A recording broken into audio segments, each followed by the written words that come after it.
Hadiri sidang lanjutan hak perwalian dan hak asuh putra mendiang Vanessa Angel dan Bibi Andriansyah, Dodi Sudrajat sambangi rumah sang besan Haji Faisal. Diketahui sidang lanjutan tersebut digelar di rumah Faisal yang berada di Kebon Jeruk, Jakarta Barat, Jumat 25 Maret 2022.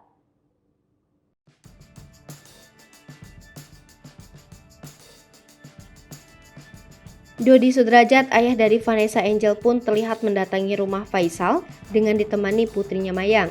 Agenda sidang untuk melihat atau menyaksikan gala secara langsung, Dodi pun mengaku senang akhirnya bisa melihat sang cucu. Sementara itu, tak seperti ayahnya, Mayang tidak mengucapkan sepatah kata pun pada awak media. Setelah memasuki rumah Faisal, Dodi Sudrajat dan Mayang disambut kuasa hukumnya Tegar Firmansyah yang sudah berada di dalam rumah terlebih dahulu.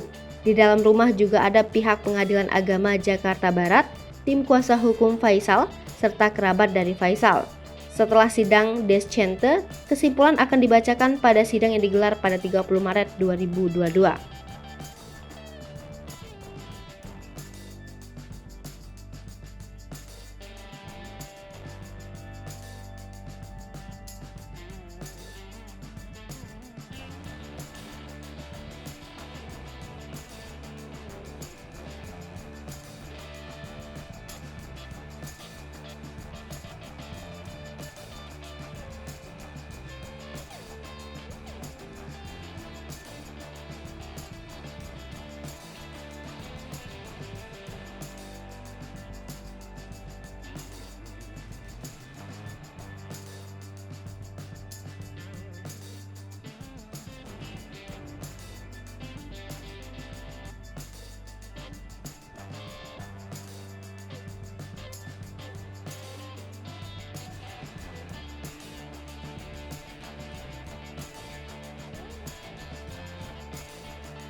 Hai pemirsa Sri Popo TV, jangan lupa komen, like, dan subscribe, serta tonton terus berita-berita terupdate